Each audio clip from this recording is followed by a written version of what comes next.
Papatong natin ganyan sa leader yung fiber. Ayan. Tapos baba natin, nakikita nyo mga tropa yung fiber optic ano. Tapos baba natin to, baba natin. Ayan, putol na siya, oh, mga katropa.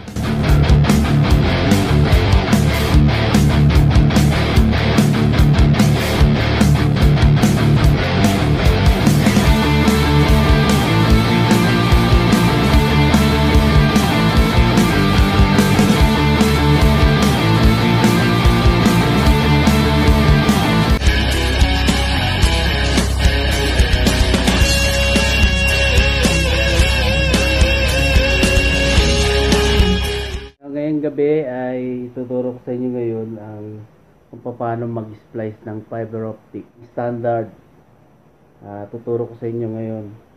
Ngayong gabi, ito ang aking ipapakita sa inyo mga tools na aking ginagamit sa pag-install. Ito mga katropa. Ayan. Una, meron tayong cleaver pamutol ng fiber optic. Dito ang gamit ito ay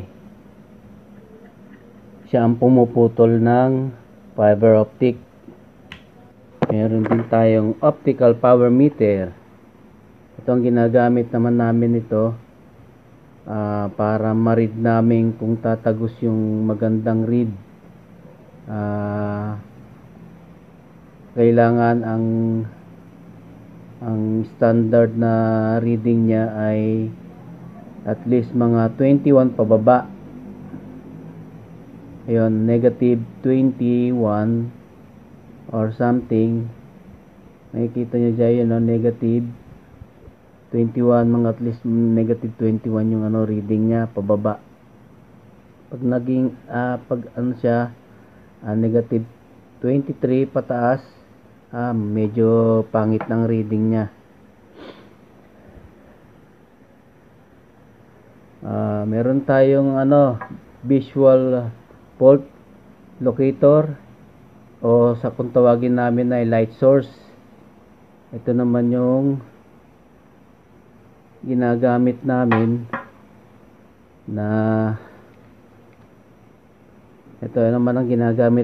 panghanap ng kable. Kung halimbawa anong port siya o kung saang box siya, ito naman ang ginagamit namin. Fiber locator to, o kung tawagin namin ito ay light source. Ilaw siya, sinasalpak sa AC connector para ma-recognize namin kung anong box siya, kung anong LCP o box, LCP NAP. Ito ang panghanap namin. Ito naman ay fiber stripper o pambalat ng kable. Ito naman ay pambalat ng fiber. Meron ito yung isang klase siya na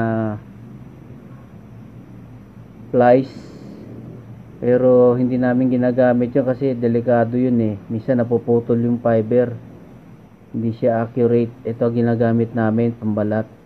Tsaka guide na rin ng guide sa clever ng pangputol.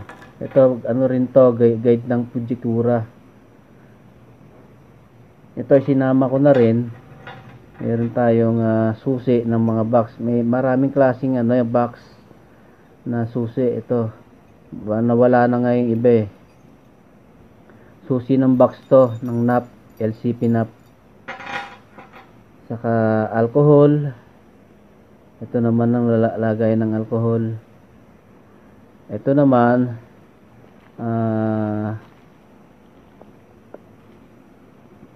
AC connector. Ang brand nito kasi mayroong iba-ibang klaseng brand to. Ito, ang brand nito ay FH2. Ito naman ay AC connector na FH1. Ito naman yung Fujikura na AC connector. Ayan mga katropa, andito yung mga tools na aming ginagamit para mag-splice. Ito, kung mapapansin nyo, meron kaming ginagamit ding alcohol, tissue. Hindi siya tissue sa toilet na ginagamit pang fiber talaga to. Yan tissue yan.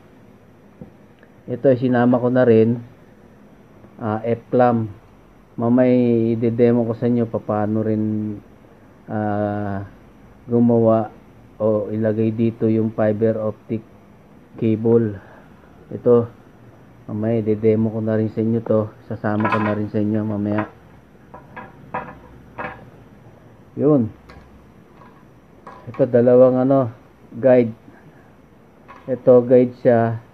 Double purpose, pambalat na rin ng fiber.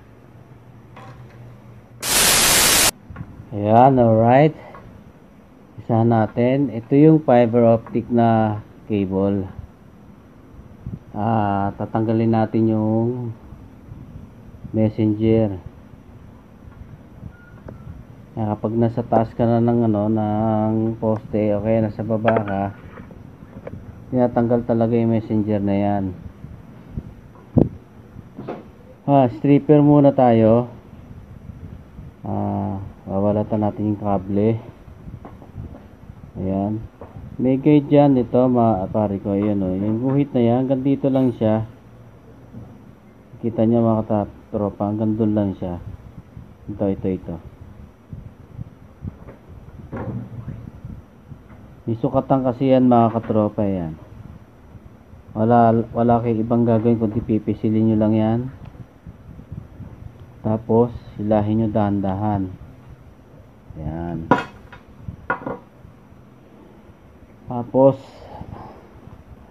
ang lalagay natin ang usually ginagamit namin itong FH2. Ito ang gagamitin natin.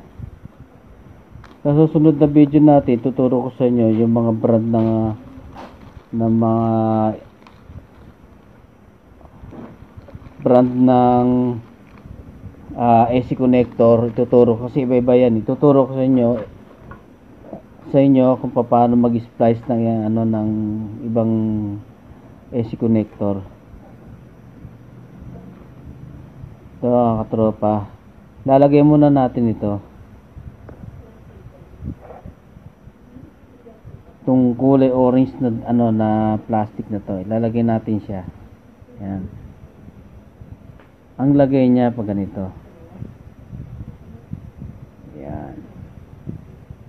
Pipisilin nyo ng konti.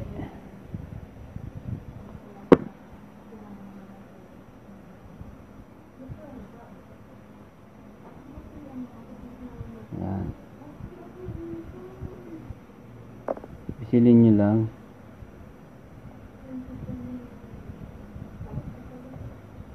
Yan, isasara nyo to. Yan. Ilalak nyo siya.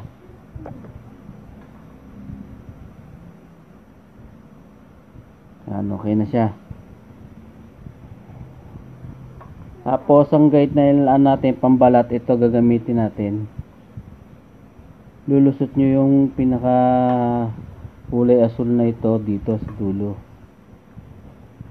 Lulusot nyo.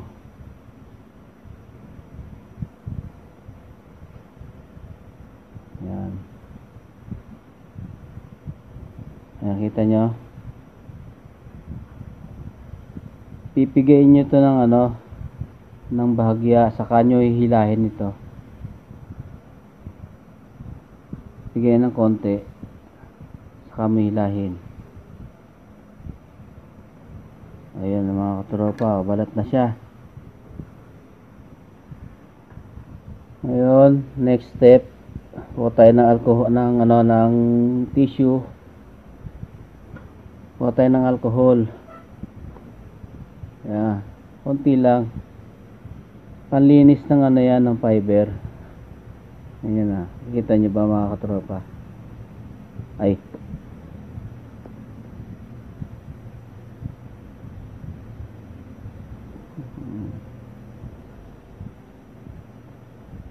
yan po ang standard namin ginagawa sa fiber optic line. Tapos pag na ano niya, napunasan na ninyo ng tissue na alcohol, na ganyan ninyo, tignan nyo kung matibay yung inyong ano, ginawang pambalat. Yan ang standard nya, pinipitik-pitik ng konti. Yun, next step, lalagay natin dito sa guide. Ayan. Ayan, kita nyo mga katropa. May napansin kayo, letter B, letter A. Itong letter A na ito, ayan, yung line na yan, ito, ang AC connector na ginagamit dyan ay FH2. Ngayon, kapag Fujikura, pipihitin nyo lang ito. Pag Fujikura, kasi iba-ibang ano niya, sukat niyan eh. Ayan. Ayun ang letter A na siya. B palaking kanina. Letter B. Ayan. Letter B. Pagka Fujikura, letter A. Ayan. Iba-iba kasing ano yan eh.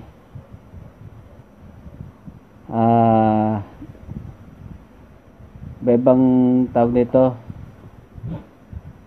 Ang AC connector na guide nya, may sukat-sukat kasi yan. Ayan. Ilalapag natin yung fiber optic dito.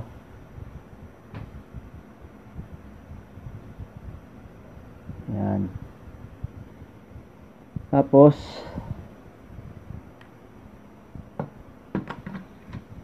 sa fiber optic lever, pamputol siya dito.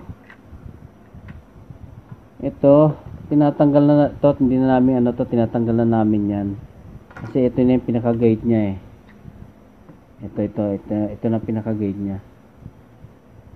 Papatong natin ganyan sa cleaver yung fiber.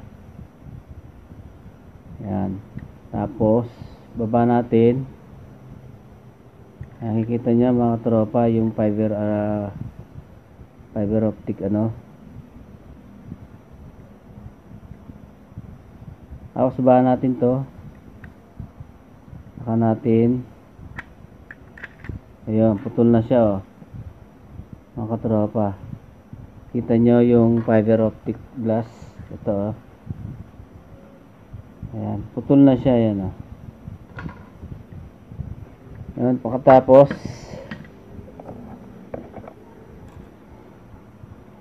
muna natin yung AC connector. Hihilahin yung kulay orange na ito. Hilahin nyo ng bahagya. Yan. Tapos ilalapag natin tong kulay orange na yan. Nakikita yung kulay, yung arrow na yon, dito nyo ilalagay. Papatong yung ganyan. Yan. Kita nyo. Tapos saka nyo itutulak. Dahan-dahan. Teka, ayusin lang natin kasi nakataas yung ano eh, glass.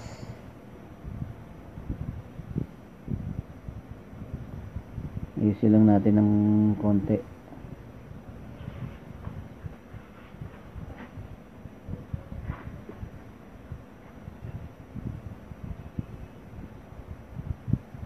Yan, diretso na siya. May makikita kayong arrow, mga katropa, yan o, yung arrow maliit. Papatong nyo rito.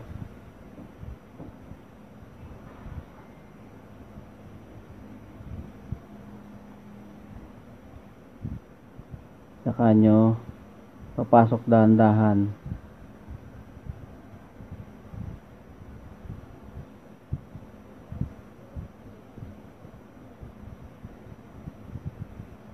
Yung pag may nakita nyo ano, may bahagya siyang bend ng konti, ayun. Ibig sabihin yan, yung dulo niya nando na sa ano, sumagad na yung dulo niya. Kailangan ganyan ng magiging itsura niya kapag isinalpak mo yung kable, medyo nakabend siya, yung medyo labas siya ng konti. Ayan, labas siya ng konti. Kasi pag hindi siya nakabend ng ganyan, ibig sabihin hindi siya umabot sa dulo.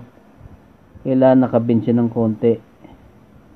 Kikita nyo ba mga katropa? Ayan, no? Nakabend siya ng konti, medyo labas ng konti, saka nyo sasara. Yan, pag naisara nyo, pipisilin nyo to, itong kulay itim, pipisilin nyo, saka nyo hilahin ng bahagya, konti lang, pahilayan, para yung fiber optic sa loob maipit o malak. Yan ang pinaka lock niya. Tatanggalin nyo na to, pipisilin nyo to. Yan. Okay na. Tapos may takip siya, tatanggalin natin. Yan.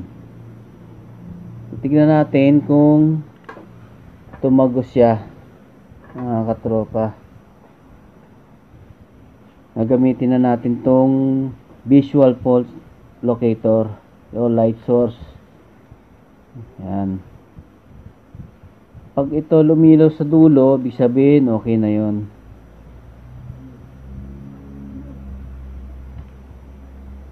Ayan mga katropa, oh.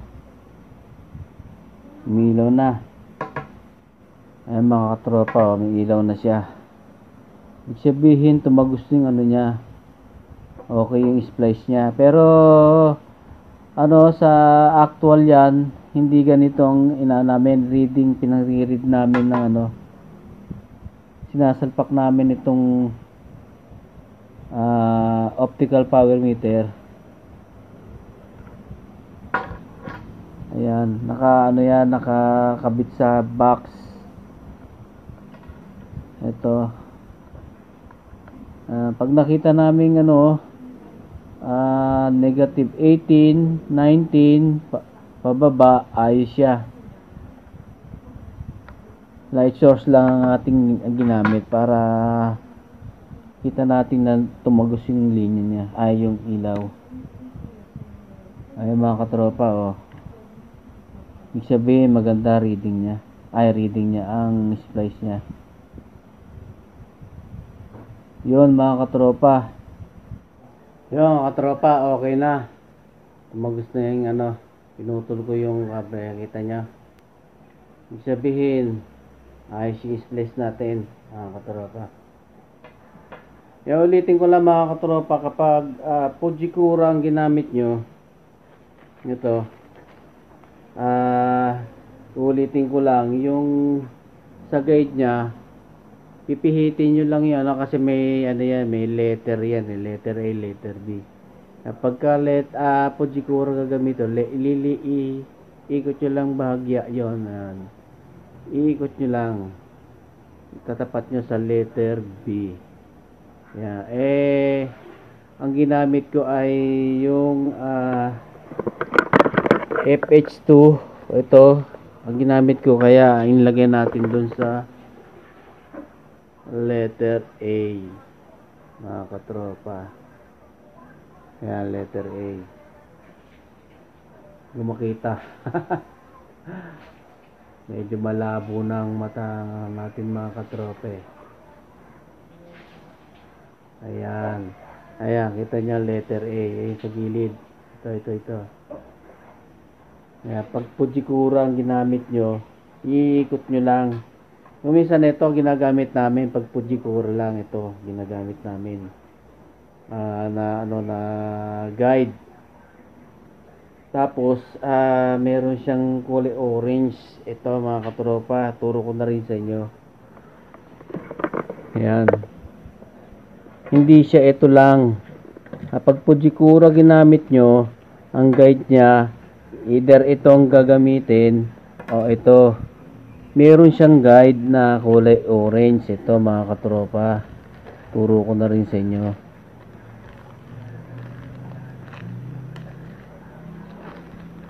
Ito. Yan, nilalagay ito dito. Kasi hindi siya pwedeng ito lang eh.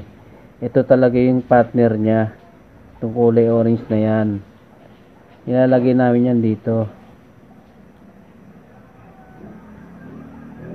Yan. Tapos yung kulay blue.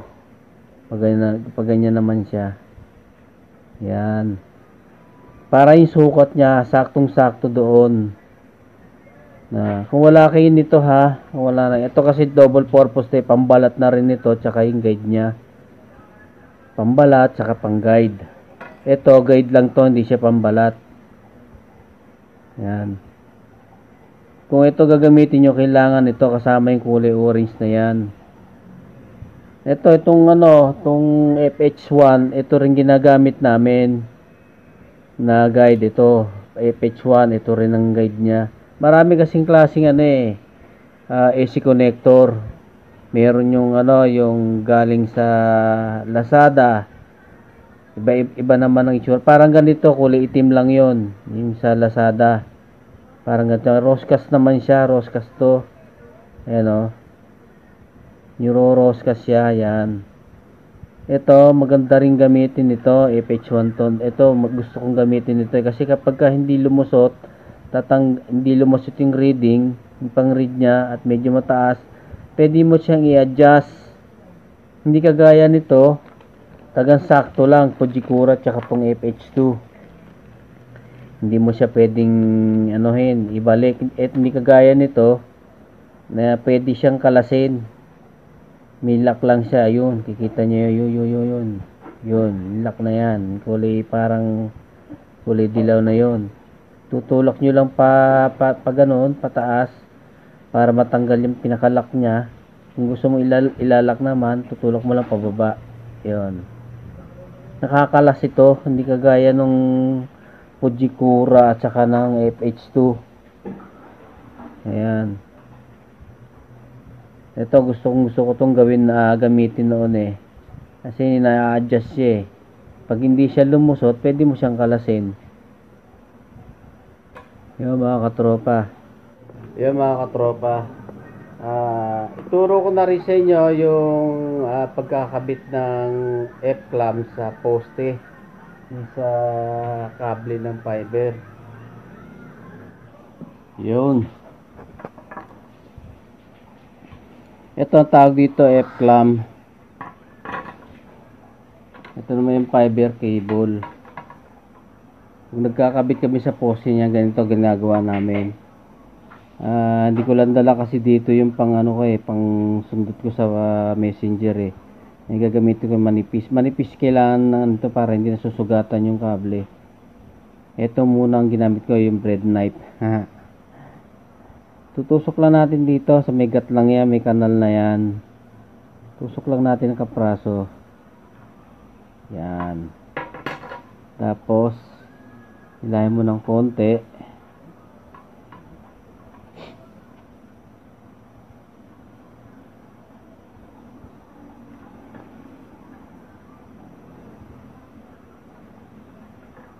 Yan. Pag gamit dito ganito. Yan. Iikot mo siya.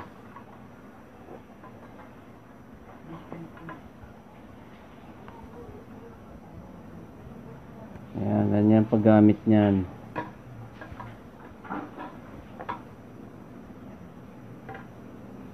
Ayan. Yan ang standard na niya. Ngayon, kailangan, ang tawag dito Mickey Mouse Kung tawagin nila Mickey Mouse. Tapos, iwan din natin doon sa kabila.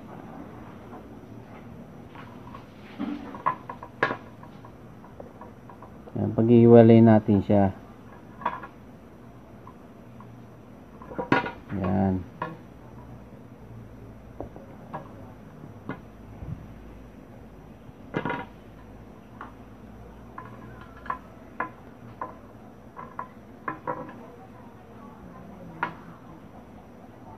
Ikot nyo gano'n, isang ikot.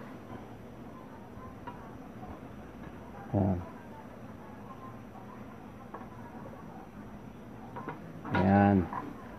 Ganyan lang po. Ganyan lang ano, style niya. Mickey Mouse kung tawagin. Yan. Yan, sasabit muna yan sa ano, sa hook, J-hook. Ganyan siya. Ayan. Yan ang standard niya. Tapos lalagyan pa ng ano yan, ng cable tie.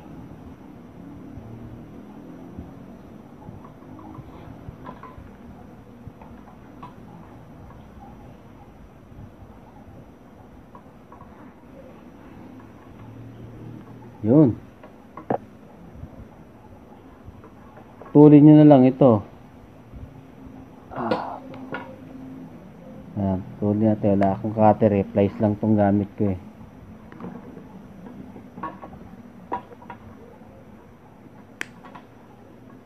Ayan, putulin natin yan para magandang tingnan.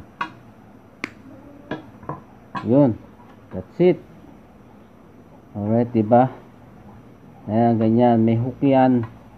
Nakakalagay sa poste. Nakaganyan yan. Ayan. Ito papuntang kabilang poste.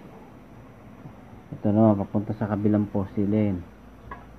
Ayan ang itsura niyan. Sinama ko na rin ito mga katropa para makita nyo kung paano magkabit na rin ng F-clamp.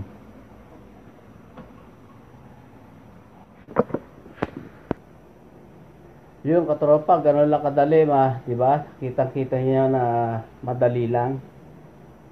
Alright. Hanggang dito na lang ang video natin mga katropa.